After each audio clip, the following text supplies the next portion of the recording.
So one thing to understand is this is not going to air and for like another 3 or 4 months. Okay. So if you don't think about holiday references, yeah, so none of that. So we'll talk about spring. Yeah, it's a beautiful spring. It is.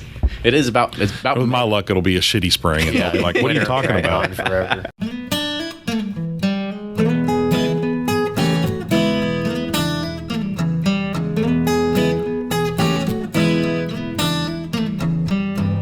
This episode of Bourbon Pursuit is made possible through listeners like you, supported through Patreon, and with partnerships brought to you by the following.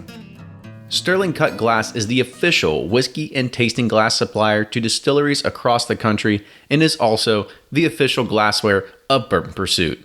They are offering free etched samples to whiskey societies nationwide. Simply email spirits@sterlingcutglass.com, include your logo, and mention Bourbon Pursuit. Take a look at their online catalog with Glencairns, Copitas, rock glasses, decanters, and more at bourbonpursuit.com and click on the banner for Sterling Cut Glass. Hey everyone, welcome back to another episode of the Bourbon Pursuit podcast, the official podcast of Bourbon. But let's hit the news first. We have to get a shout out to a WWE wrestling superstar, Aiden English, who has featured us on his Instagram story. So if there's any other celebs out there that want to give us some social media love, please do it. We won't say no. So cheers, Aiden. Thanks for doing that. If you own or operate a liquor store and want to drive some more foot traffic and maybe get a nice little spike in bourbon sales at the same exact time, we might have an opportunity for you because we're looking to partner up with a few different liquor stores that can do shipping.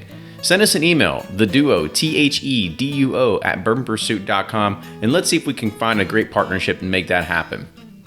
If you've been following our podcast, you would know that today's guest isn't a newcomer. Wes Henderson began Angel's Envy with his father, and it's just gotten bigger and bigger. Last time we talked to Wes, they were getting ready to announce the Bacardi acquisition, and that's how long it's been. This is a great episode to catch up on all things that are happening at Angel's Envy, and if you want to hear all the Angel's Envy's episodes, go to bourbonpursuit.com, hit the tab that says Sort by Distillery, and find Angel's Envy. We also have one more that's going to be featuring Wes and his son Kyle, who was just back on here a few weeks ago, and that'll be coming out in maybe a few months or a month or two. And that was recorded at the Last Legend series, so stay tuned for that. As always, if you like the show, please consider supporting us on Patreon. Those few dollars a month actually go a really long way in helping continue and grow this show and make it grow bigger and better every single week. But as always, you get things in return such as patches, we've got stickers, bottle totes, barrel picks, and even more stuff to give away. Make sure you follow us on all those great social media channels, Facebook, Twitter, and Instagram @Bourbon Pursuit. Subscribe to us on wherever you get your podcast. Maybe it's iTunes, maybe it's Stitcher, maybe it's another fancy app that I haven't heard about yet. Go ahead, subscribe to us there. Also, if you like the video portion, make sure you are following us on Facebook, or if you are a YouTuber, make sure you are subscribed to our YouTube channel. And with that, make sure you also go to bourbonpursuit.com, sign up for our email list, and you'll get all new episodes coming straight to your inbox at 7 a.m. every single Thursday morning. With that, enjoy this week's episode.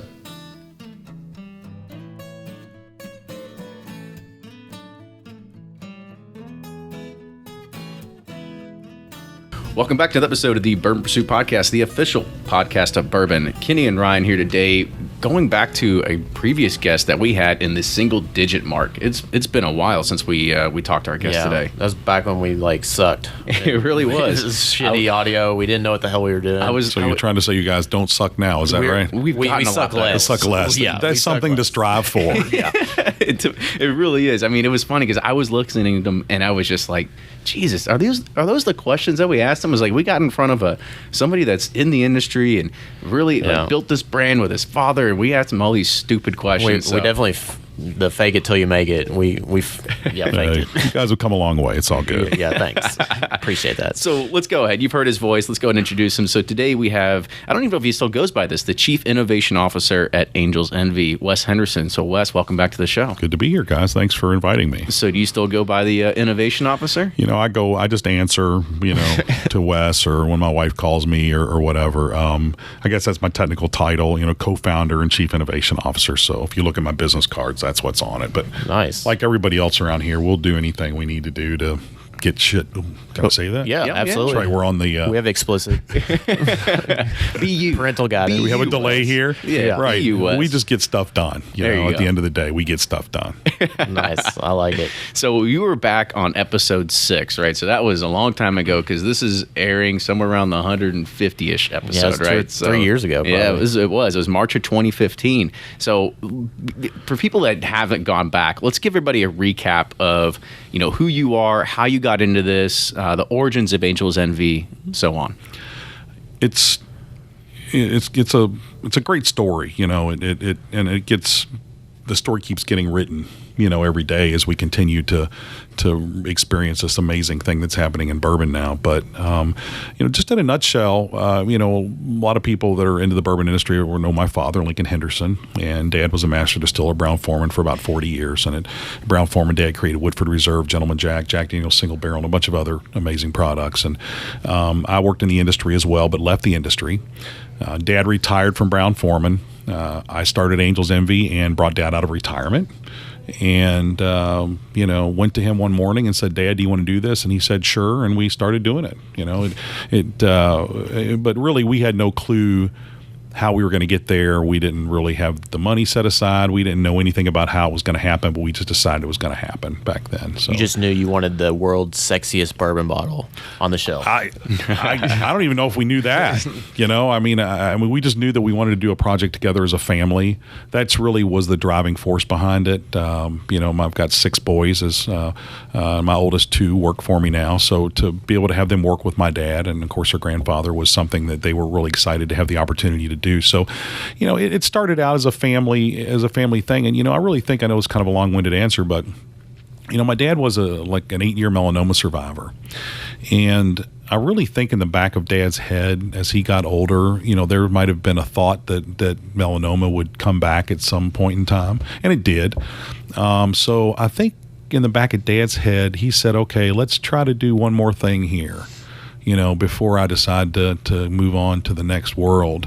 And that one thing wasn't necessarily creating a bourbon or creating a product. It was to be able to work, and really it wouldn't have mattered how the product did. Mm-hmm. Whether it was a success or not a success, it was just the opportunity to work together with his son and his grandsons that Dad, really, really wanted. Mm-hmm. So Very cool. Also talk about the origins of why going with the port finishes too, because I think, we discussed it back on episode 6, but I think it's good for the recap for the listeners that are either just now really diving into bourbon. They haven't gone back and listened to all these episodes. They just want to understand, why'd you go that route? It started out kind of as a challenge to Dad. And the challenge was, if we're going to do this, let's look at some things that you did in your career that you really enjoyed or thought were cool, but for whatever reason did not make it out. Did not, or let's say the idea wasn't perfected. Let's say that it wasn't the right time.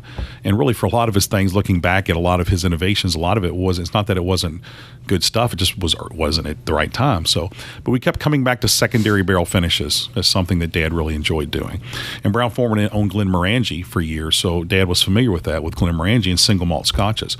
So we thought it would be really cool to be the first American whiskey or bourbon to make that kind of our platform, secondary barrel finishes. So that's really how it all began. And then from there, we set out to do it. We looked at a lot of different possibilities. We looked at a lot of different fortified wines. We have some really good innovation recipes, and we had a really good source of port and port barrels in Portugal. So we just kind of said, let's start with that. I mean, we could have put a dartboard on the wall, with all the different finishes we like, because they're all really good, and started anywhere. But the port barrels were a little easier to source, and we just felt that was a good place to jump. I mean, you see this a lot with a lot of companies now are jumping into the finished. I mean, you've got Bell Mead doing it, and they're doing Madeira cask finished. I mean, you guys have Joseph your Magnus. Magnus does. You guys have your rye that's done in rum barrels. I mean, are you seeing that the finishes are you think you kind of spearheaded a movement? Yeah. But at the same time, do you think it's a new twist on giving people that are into bourbon something grander than just the bourbon itself? I think you're correct in all those assumptions. The first is, I really think we were the kind of the pioneer, at least the first commercially successful whiskey, American whiskey, to do secondary barrel finishes and make that our platform. So once people saw the commercial success of that, you started seeing these other things come out. It's also a point of differentiation and a point of, like you said earlier a minute ago, for a journey of discovery for not just people that are new to the industry, but people that are been in the industry for a while as far as consumers. So it's new things. We're always searching for other things. I don't know if it was necessarily because we felt like there was fatigue with bourbon. I think it was just something that, okay, we've got a saying here: it's not ready till it's finished. Mm-hmm.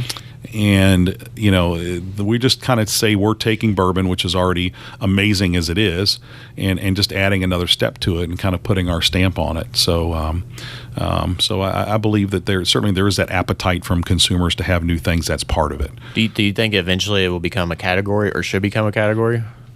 I mean, it is kind of a category already, but it depends on what you mean by category. There's the legal category, mm-hmm. And there is a specific TTB designation for products that are finished. There is, I don't really know the answer to that. I think in people's minds there's already a category. If they're looking for things that are secondarily finished. Now, how that's differentiated on a commercial level or on a TTB regulatory level, that remains to be seen. I think they've got it pretty much covered now. There's a wide net there for distilled spirit specialties is the classification. So there's a pretty wide net there. But at the end of the day, it's Kentucky straight bourbon whiskey finished in port wine barrels. Mm-hmm. Right. It's something to be proud of too. I think it is. It carved a new path. I mean, for me, it definitely gets you out of that mindset that you're, for the bourbon purist out there, right? That they need to try something different. Well, and it was a challenge at first, because when you're the first people to really do something, there was a little bit of pushback, and I think the pushback was mitigated because of Dad's stature in the industry, Mm-hmm. But from we'll say bourbon purists, we'll say that. We'll just kind of call it that. I think that originally there was a little bit of blowback. Oh, that's really not bourbon. That's not, whatever. And now you don't hear that blowback anymore. It's just an accepted practice in the industry. So we had to weather a little bit of that. It wasn't anything major, but it was an education process, I think, as well. But once again, because of our history in the business, because of our family involvement, because we're very close to the bourbon connoisseur community, we have a good relationship. We're very interactive with our fans of the brand, with bourbon enthusiasts. So when you're that connected to the group, I'm not going to say you get a pass, because you don't get a pass, but what you do get is you get people that are going to take a little more time to say, okay, let's listen to what these guys have to say. And as long as what you're saying is transparent and real, then you're in good shape. Yeah, for me, there's just enough nuance in the bourbon that it changes up your palate and kind of sparks your interest again, because we drink bourbon all the time, and we look at it and we're tired of bourbon. We're going to try rum or something. But then you try these port finishes and sherry finishes and all these other things, and it kind of wakens you up to a whole new world. And that's great. Yeah, I mean that's great. I've said it a lot that when you come into this business, you've got rights and responsibilities. The responsibility, in my mind, is to preserve the history of bourbon, but because you're a guardian, or along with being a guardian of the history of bourbon, you have a little bit of artistic license. So that's the balance you have to achieve. So, that's kind of how I feel about all that. And, I think we do that. I think we've got a balance here. There was one thing that you said there about how you connect the brand to the consumers. And we experienced it a little bit. We came in today. Today's a Tuesday. And we came in and we actually talked to people at the front desk, and we don't do a whole lot of tours today. It's a lot of connecting with bartenders and people that come around the country, and you guys really do that. The other thing that I also noticed from you is that you're very active in social media, where if anybody is talking about Angel's Envy, you respond back and say thank you. Yeah. You say doing that. So how do you feel that when you're doing an outreach like that to people in the community, of how it's affecting brand loyalty or anything like that? I think it's very important, and that's probably one of the big reasons behind the success of the brand. Tuesdays at the Distillery, we call them Advocacy Day. So we reserve that day to bring in partners in the industry, be it bartenders, mixologists, distribution partners, vendors, people that are associated with the brand or bourbon. we do that every Tuesday. So those relationships are so critical, especially with the retail and bartender community. You have that connection, and look, if you, let's say if you have a connection with a bartender, for example, and it's a real connection. It's not just some bullshit thing where, it's a real connection because of years of trust and, communication and stuff like that. You built that up. You've built a legitimate relationship there. And when somebody comes into that bar and says, well, I don't really know what I want tonight. I'm thinking about a bourbon, I think it's natural for us to gravitate towards the things we are familiar with and if things we have a connection to. Mm-hmm. And that doesn't mean that you can't try everything else behind the bar, but I think it's very comforting to know that many times, because of our relationships and because how we educate people about our brand, and it's a good brand, that they're going to recommend Angel's Envy. So, there's a tangible benefit, and I don't think it wasn't an effort where we set out to do that overtly. As the brand grew, it just became kind of a favorite in the bartender community, and we noticed that early on, and we respect that more than anything. And we know that the brand would not be where it is today without that support. So it makes total sense to continue that support. The social media aspect of it, I love interacting on social media. I think it's a lot of fun, and I get a lot of feedback, and it's feedback that I listen to. Both positive and negative. Yeah, it's overwhelmingly positive. Every once in a while you may get a troll out there, but I think that 99% of everything I see out there is positive. And look, if anybody says, "Hey, what are your favorite? Or these are my favorite bourbons," they may list 3 or 4. I got no problem coming on there. If I do agree, I say I agree. Great choices, all of them. Including Angel's Envy. You can't go wrong with any of them. There's nothing wrong with that, and that's real. And I think that's what people want. They want that connection. They want somebody that's not just, shoving your brand down their throat all the time. Yeah. And that's my approach to it. It's honest. Is there? Oh, go ahead. No, I was going to say, I think you connect more on a personal level too. It's one thing to get a response back or a retweet from a brand where you have a social media team behind it, but this is you. Yeah. This is you reaching out to these people, right? It's me and our team that personally go out and have these relationships with people. So, our society has gotten in such a way that we have as little interaction as possible with people anymore. Mm-hmm. You get people that are one office down from each other, texting each other. Phone. Yeah, yeah, right. There you go. This movement towards not talking and not communicating face to face and things like that, I think it's just, if you really want to talk about the demise of society, I think that has a lot to do with it. That's probably kind of a dire prediction. Keep going. But in my mind and in my world, at least for me, I have to have that interaction with people because that's what I enjoy. I like that.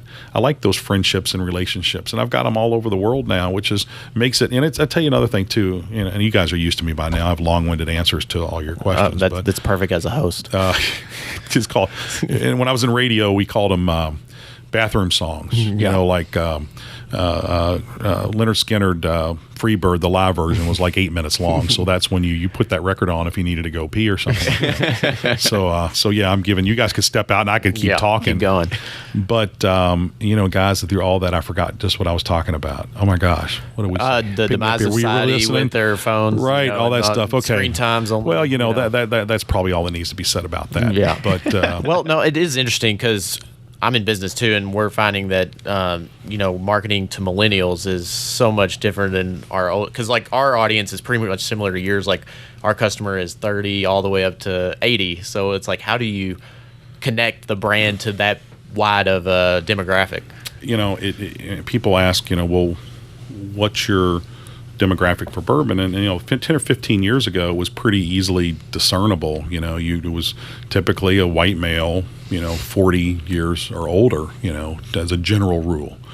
That's not an absolute like anything else, but that was just the demographic. Well, now the demographic is all over the place. So people say, well, isn't that great that everybody loves your product, from 21 to 70? I mean, that's great, but at the same point in time, when you're doing marketing, it makes it very difficult because you've got a moving target. So it's a blessing and a curse. So what you really have to do is you've got to really be in touch with, I think, your core demographic with any product. You have to be in very strong touch with your core. and then you work out from there. And it's very, very true what you said. You do not market to someone that's 25 to 35 the same way you market to somebody who's 50-year-old, 52, I'm 51 or older. And, you have to be able to communicate that way, if you want to reach all those demographics. So you got to be a chameleon to a certain extent. I mean, you don't change the values of the brand, but you change how you communicate the values of the brand. Absolutely. So when we talk about the marketing aspect too, there was the last time me and you actually saw each other was at the Bourbon and Beyond Festival, quite a while ago now, but it was something where I was honestly, it was the first time that I was a part of it, and maybe you were surprised as well as how big bourbon has grown and being able to get your brand in front of all these people that, I mean, me and you were sitting there behind, like we were on the stage, right, where there's a band in front of us, right? Did you ever think of this would be something that, just because I was in bourbon, I'd get to do this kind of cool stuff? Not a chance. I know, right? I could sit here for an hour and talk about the different places that I've been able to go and people I've been able to see, and that really the common. Well, and look, forget about. Let's take out the musicians. Let's take out the celebrity aspect of it. But just look with people in general and experiences. Bourbon is a spirit that, that brings people together. You share a bourbon over something to celebrate. You share it over, a promotion, a birth, a death. So it's something that and bourbon's very inclusive, and so by its very nature, you're involved in situations where you've got people interacting, and guess what? That's real interaction. It's not, once again, it's not texting somebody. You can't text somebody a glass of bourbon, You can. We're working on that. We have our people working on that. It'd be the Willy Wonka of bourbon exactly over here, right?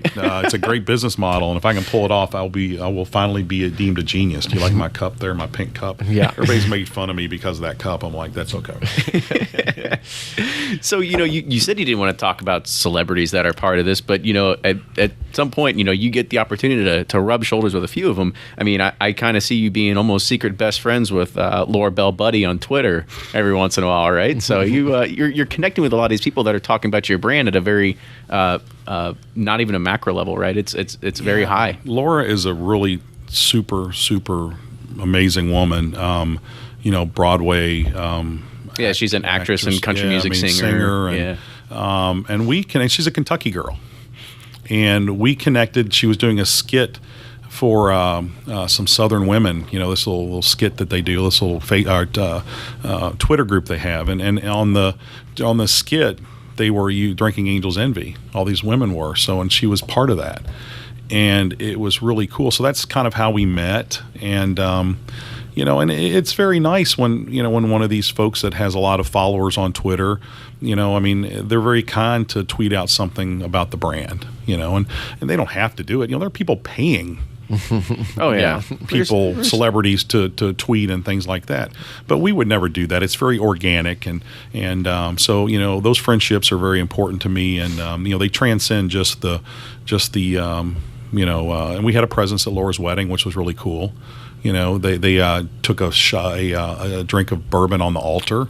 That sounds about like a Kentucky Angel's thing, Envy. right? Yeah. Sounds in Catholic. California. She got married in California. Yeah, it sounds that too. And I'm Catholic, so I can appreciate that. So they did a shot of Angel's Envy to kind of seal the deal, and then we had Angel's Envy at the reception. And but next time, and I didn't do that for any reason other than I consider her a friend, and she's a great person. But then in People Magazine, you've got Angel's Envy, a picture of Angel's Envy at the wedding. So that doesn't hurt. Right. No, definitely not. A little hat tip. Maybe you send a bottle or two as a thank you. Doesn't hurt. So I'll take it. Absolutely. So the last time we talked, it was also the same time that Bacardi had announced that they were assuming control of Angel's Envy. So kind of talk about how that's been going. I think it's been going very well. It's a great relationship, a great family, great company. Like any marriage or anything where two different organizations come together, it's working out the logistics, and kind of understanding how the other one works. And the one thing that Bacardi's been great about is that they have a very sincere awareness about what we do here, and they are committed at the highest levels to allow us to be the same creative, expressive, entrepreneurial, nimble, small company that we have been from the very beginning. And that's what you need in bourbon. You need to have that autonomy. You need to have that independence, especially if you want to be creative and be innovative. So they've been very hands-off in that respect. But on the other side, they provided us the support that we need when we need it. And, they help us with, and a lot of it's back of the house stuff. It's legal, it's accounting, it's, production. I mean, look, on the production side, they've been distilling for 150 years. So even though it hasn't been bourbon, there's a lot of knowledge there and a lot of technology and a lot of experience. So we draw on that also. So far, so good. It's been a great relationship. I have no reason to believe it won't continue to be that way. They've embraced the whole family. They're working with my sons on their career development as well. So that shows a commitment on their part for the long term. And that's what I like. I want to be sitting in a rocking chair out front of the building, 30 years from now, when I'm... You get a cigar or a pipe smoker? When I'm Is that 40 years old. too? Yeah. No. I don't. I'm not maybe a pipe would be good. Do I need a corncob pipe and some overalls or no? Whatever. No, that stereotype's gone, I guess. That's the Booker No outfit. Yeah. I mean, Booker, God bless him, man. Yeah. I was about to say, I don't know if it would fit, right? Because you'd have all these pictures of you around here with your college shirt, and then this distiller is way too nice for that. That's a really good point. Yeah. We'll get Tim from Moonshiners to come here, and we'll get Tim to wear that outfit for us. Yeah, it wouldn't look right if you sat outside with a rocking chair and a corncob pipe and be like, here's Wes. He started this eons ago, and he hasn't left. But and I'll be like, come on up, little whippersnappers. Let me tell you. Let me tell you how it was back in the day when I walked, 20 miles to school in my bare feet both each way. Blah blah blah blah blah in the snow. We were crushing corn with our hands to be able to put them in the mash. If it works in the story, why not? Yeah, people will believe. So the other thing is, the distillery is now completed. It's operational. It's functional. Because at that time you guys were still building when we had interviewed you. Was the Bacardi portion, was it a big help giving an influx of capital to help build this? Because this was a series of setbacks. It had to have been over budget, because I don't know of a construction, even if it's residential, that is ever under budget. Everything's over budget, right? So did Bacardi have a good role in that?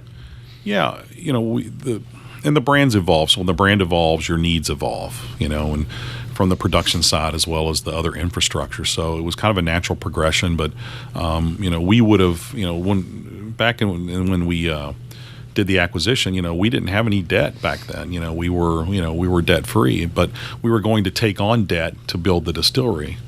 So, once the acquisition happened, we had resources other than what we had before. And Bacardi was very keen on making this, one of the crown jewels of the bourbon industry. So they committed additional resources, and we just upped the ante here. We we had a great partner, and they encouraged us to make it the best we possibly could. So we spent a little more money than we planned. So why go? I mean, if you don't have any debt, why go into debt to build a distillery, right? Because we've talked to Trey from Jefferson's before, and he says, I make more money by sourcing my bourbon and then doing it instead of actually producing my own, right? So what was the idea of even thinking that you even go this route? Well, that's a fine business model until you can't source it. True. Your supply turns out. Yeah, and that's a real issue in the industry now, is that there is precious little juice out there, and almost to where you're seeing people do blends and stuff, which is fine. I think it's cool. But you have to be able to control your own destiny. And the only way you can control your own destiny is to have your own plant. So, going into debt and financing something for the long term with such a tremendous upside is really not a difficult decision to make. And we were talking, as a relatively young brand, this is a $27 million facility here. Right now, we would, at our volume now, we wouldn't have had enough resources to put all that cash into it. This is not just the distilling business. This is just business in general. You gotta keep the cash. So that cash is better deployed growing the brand. Yeah, than putting the cash. day-to-day. Right. I mean, the business is exploding. Bourbon's exploding. Take advantage of the optimum time of growth. Spend that money on developing the brand, and then so you're paying a little interest on a loan. And once the business explodes, then you pay that sucker off, and you're in clover, man. I mean, is there this facility is actually a lot bigger than I thought when you look at the outside of it, right? Yeah. It actually goes back very deep. I think I counted like 5 fermentation tanks. It's a lot bigger than I anticipated, right? I kind of thought when I came in here, oh, it's going to be like a little micro distillery. Well, yeah, that or like Evan Williams Bourbon Experience, like we create 1 barrel a day. Guess and, what? You know, that's what it would have been. Yeah. 8, 9, 10 years ago. And the scope changed significantly. I mean, you look at the buildings we looked at. I'll give you a good example. Across the street from here, you've got the Slugger Field. And in Slugger Field, you've got Against the Grain Brewery. Mm-hmm. And the first owners of the brewery there went out of business. They closed it down before Against the Grain came in.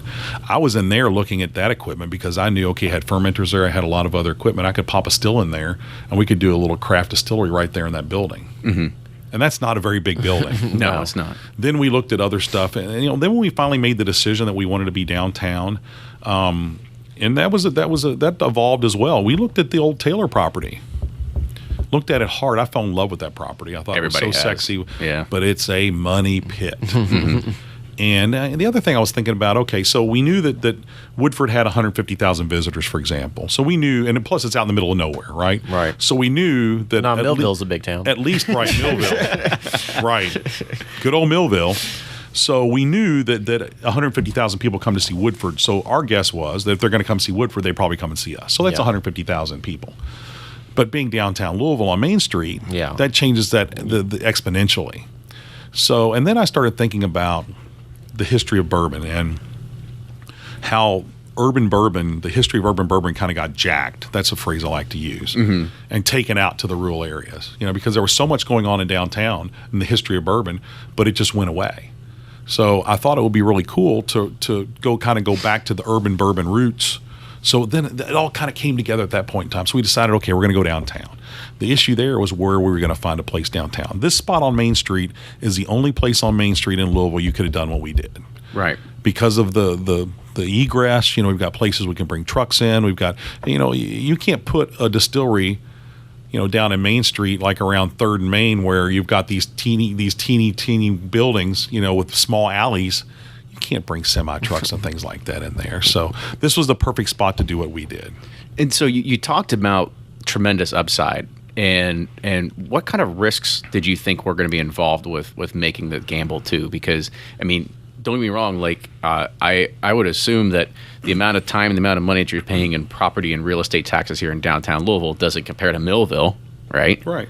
So, well, I mean, the city has always been great with incentives. The state's been good with incentives also. I think that you have to weigh the overall, we needed a facility of this size to achieve the volume that we knew our consumers would want. Mm-hmm. We knew how we wanted to grow the brand.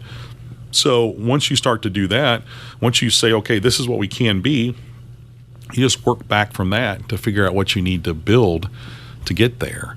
And then you make a decision, okay, is it worth that investment or not? And we decided overwhelmingly that once we knew where we could get, that the money it would take us to get there was worth spending. Right. So 2 more questions for you. So one, that's it. 2 more. That's it.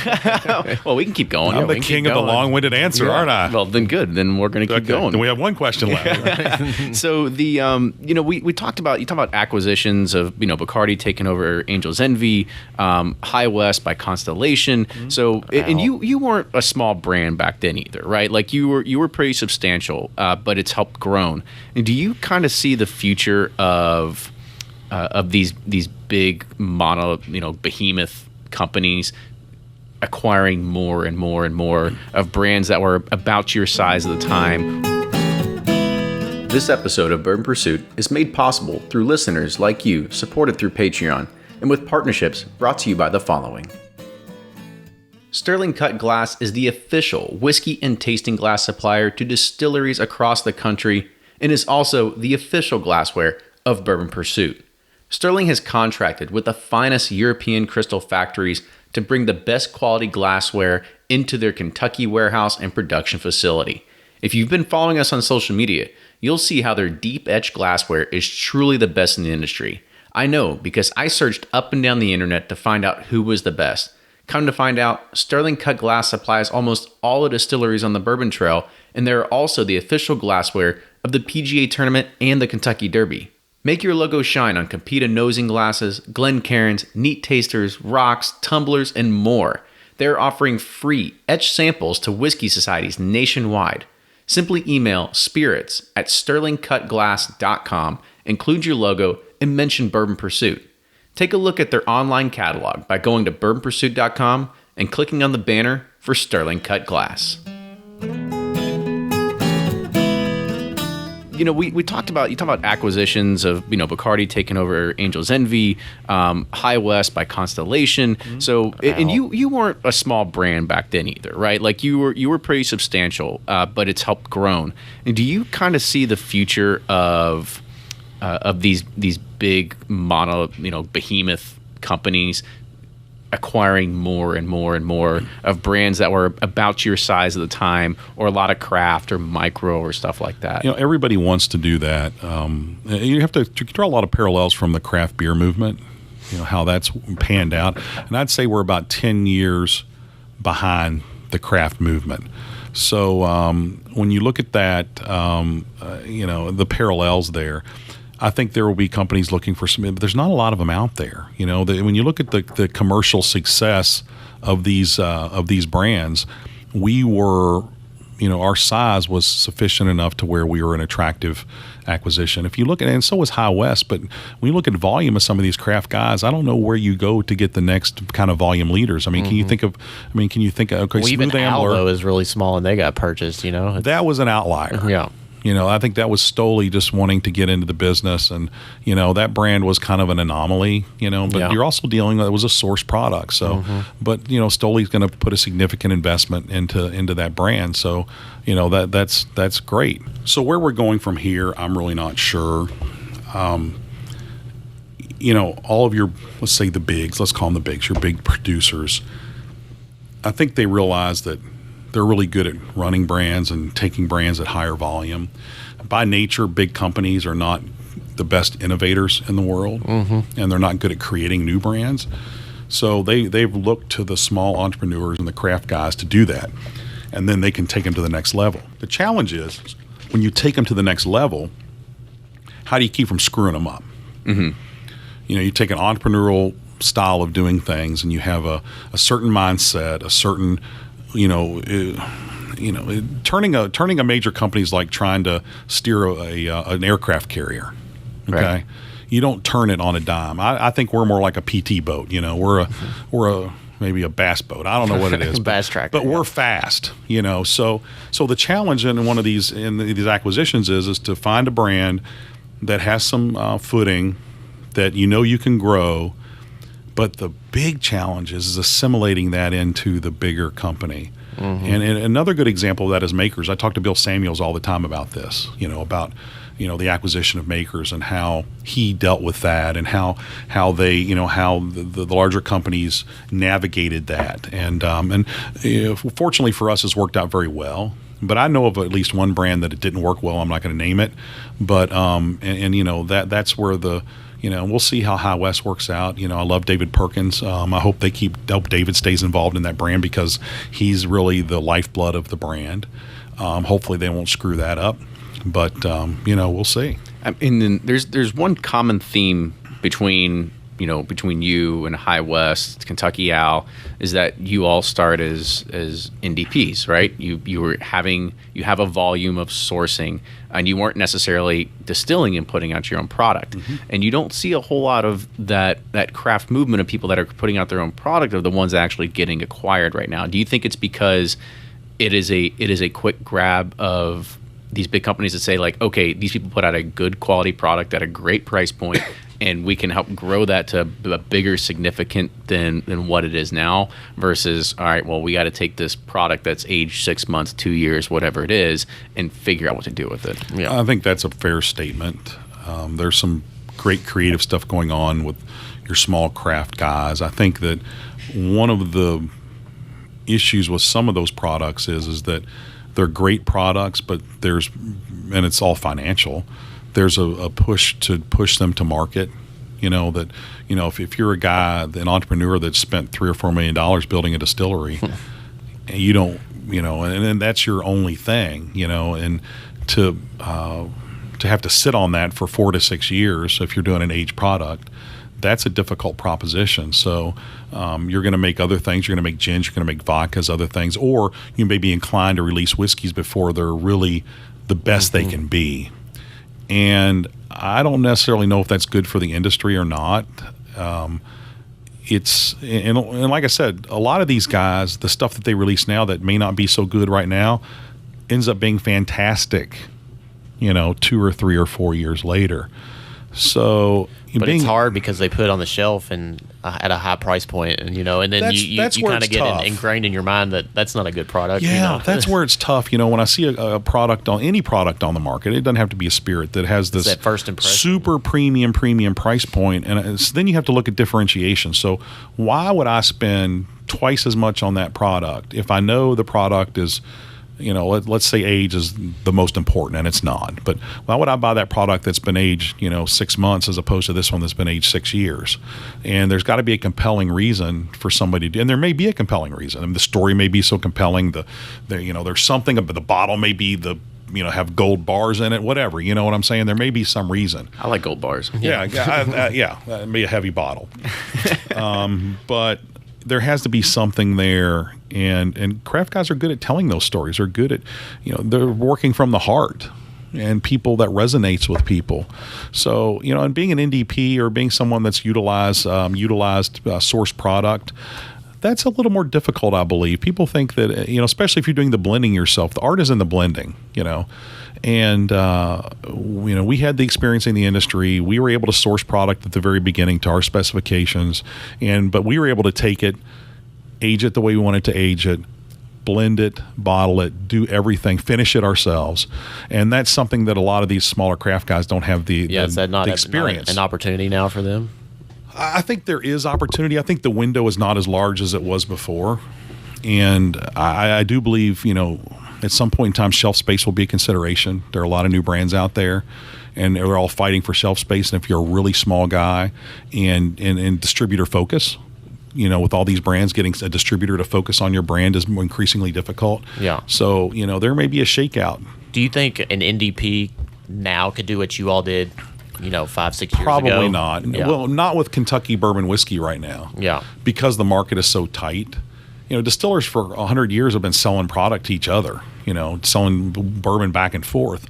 Now everybody's they've grabbed their stuff and they're holding on to it real tight because they're able to sell it themselves. So now there's other whiskey out there on the open market. Hell, if you wanted to have a Canadian whiskey right now, good luck. But do you think consumers would, embrace it, I guess, now versus, 5-6 years ago? I think more so now because it's more understood. Yeah. As long as you just not slapping somebody else's juice in it and just like that and putting a different name on it.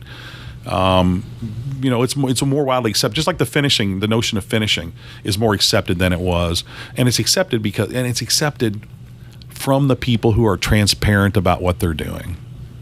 Absolutely. If you're an NDP, or if you're doing finishing, or if you're doing things, you've got to be, as long as you're honest and open with your consumers about what you're doing and how you're doing it, then you're okay. It's when you get some of the shifty stuff going on behind the scenes where people aren't really quite leading you in the right direction, that's bad for all of us. Mm-hmm. So you had mentioned that a lot of these crafts movements, they need to create something to get it out the door. However, you guys started distilling, but you didn't make Angel's Envy gin, Angel's Envy vodka. You don't have a bottle of Angel's Envy moonshine. At least I didn't see down there, maybe. Well, it's right there, but it's not necessarily downstairs in the gift shop, right? No, so why not? I mean, because don't be wrong, like you go to Makers and you got the White Dog there. You did the same thing at Buffalo Trace. So what was the idea of not going that route as well? And a lot of it has to do with positioning and branding. The positioning of the brand. I would never take new make and put it in an Angel's Envy bottle, because I don't think that's super premium. And Angel's Envy is super premium. Now, I like being able to sell, if I were able to sell White Dog, because I think it's a good it's a hell of a lot less money involved too. Forget about that. Let's set that aside. I think it's really cool to be able to show somebody, okay, this is how it starts and this is how it ends. So, to be able to do that, and look, when I created this company, it was called Louisville Distilling Company. Angel's Envy is the first brand from Louisville Distilling Company. So there are other things we can do here. We can do distillery only releases, special releases that we can test things here. It may not go in an Angel's Envy bottle. It may go in a Louisville Distilling Company bottle. But we don't have a need to. Was that part of the sale, the Louisville Distilling to Bacardi, or is that your own thing? The whole thing. The whole thing. It's Gotcha. the whole thing. Louisville Distilling Company is the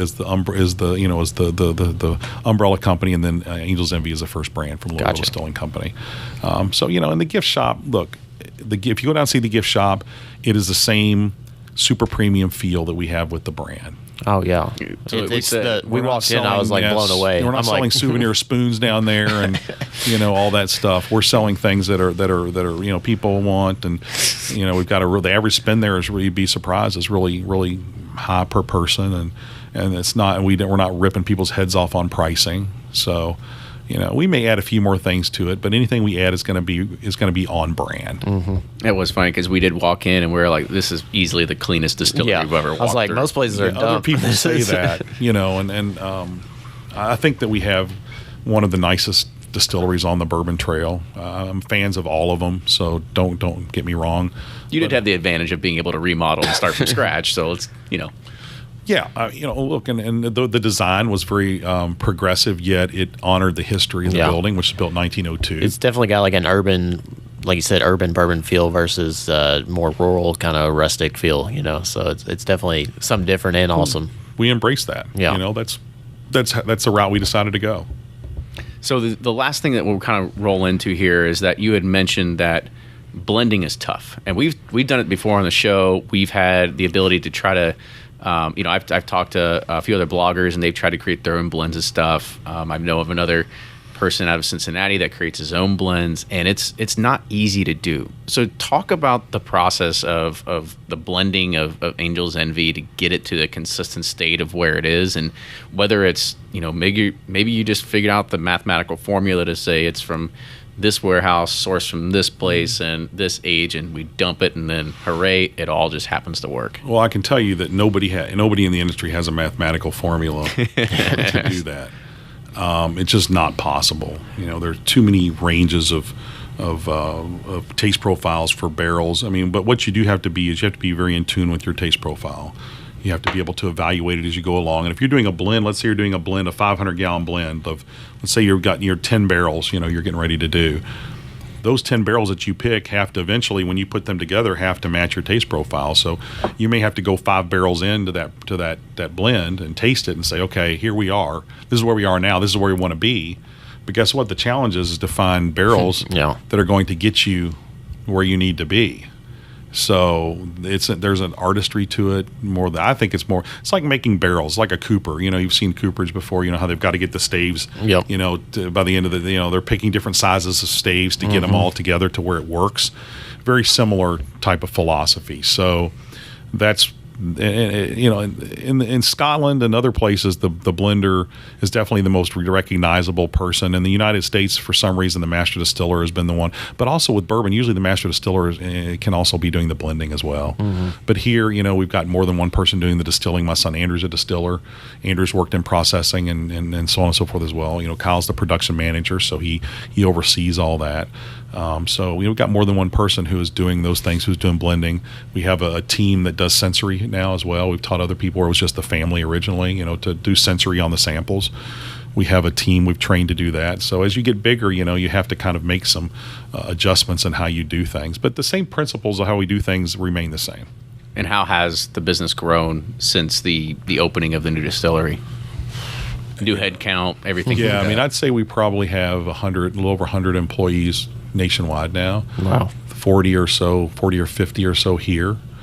And we have a marketing office in Chicago. We have regional managers around the country. We have Whiskey Guardians around the country. So we've grown. You've said Whiskey Guardians a few times. I think you need to explain what that is. Yeah, I will. Whiskey Guardians, I hate to use the word brand ambassador, but that's the easiest way to kind of understand what they do, although it's not doesn't do them justice, Whiskey Guardians are folks that we hire in markets around the country that work for us part-time. They also they're influencers in some of the major bars in the country. That's what we want. We want them still involved in the bartender community while working with us at the same time. So, we have them in major markets all around the country. They're fantastic people. They do a lot of the in-market activity. They'll do tastings. They'll do staff trainings. They'll do placements. They'll do, try to get our whiskey, our bourbon on cocktail menus.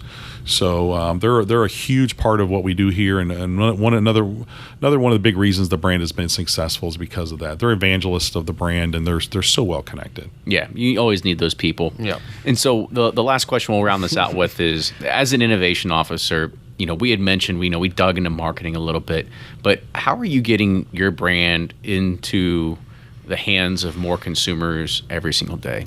And what's kind of like that next phase that you kind of see all of this either changing or developing in the next few years too? I'm fond of saying that this business is like a rocket ship. Some days you're just strapped to it and holding on for dear life, and other days you're actually, navigating, making traction. You're actually, flying the ship yourself. Mm-hmm.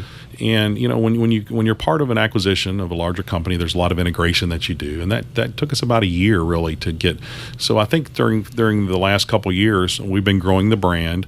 We've been getting used to the way things are arranged now, and that can be a distraction sometimes from what from some of your forward progress. So now all that's behind us. So we're back to not only continuing building Angels Envy as a brand, but to looking more forward and to other things and other innovations we want to do. So, I want to continue doing those things. My big thing is I always want Angels Envy to be part of the discussion. And when you're not part of the discussion is when your brand starts to become less relevant. I'm not going to say it ever becomes irrelevant, but when people are talking about innovative, people are talking about, hey, that's something new and cool. Look what Angels Envy is doing. That was when I created this company. That was kind of my vision, and that was the vision Dad had. And now we got this beautiful distillery where it's a playground. We can do whatever the hell we want here. If some crazy ass idea we come up with and we want to go distill, we can do it, which is amazing. It's a great ability. So we just use that canvas. We have that blank canvas. So we'll continue to innovate. We'll continue to make as much Angels Envy as we can, and win over as many consumers as we can. Absolutely. Awesome. I remember the last time we were here, and you had a bottle in front of you, and you were like, we said, what is that? And you're like, I can't tell you. Yeah, there's a bunch of those. See all these right here with the labels? I turn the labels backwards. Yeah. It's like, you watch a television show and there's a bar scene and all the labels are turned backwards, Yeah. Except for Angels Envy. That's of course. Actually, I should have put it right here. Yeah. But I do remember that you guys at one time were talking about sherry cask finishes at one time too, right? But I haven't seen that hit the market yet either, right? So it's just one of the other things percolating still 2 years later. It's actually not percolating. It's been percolated. We're just trying to figure out when we're gonna. It's fermenting. Do something with it. Good deal. But you didn't hear it from me. Sure. Why not? I didn't say it. Who's this Wes character? Right, exactly. Right. So Wes, I want to say thank you again for coming on the show. So before we end it, I want you to give a plug of how people can find you on Twitter. Where can they find the distillery? All that good stuff.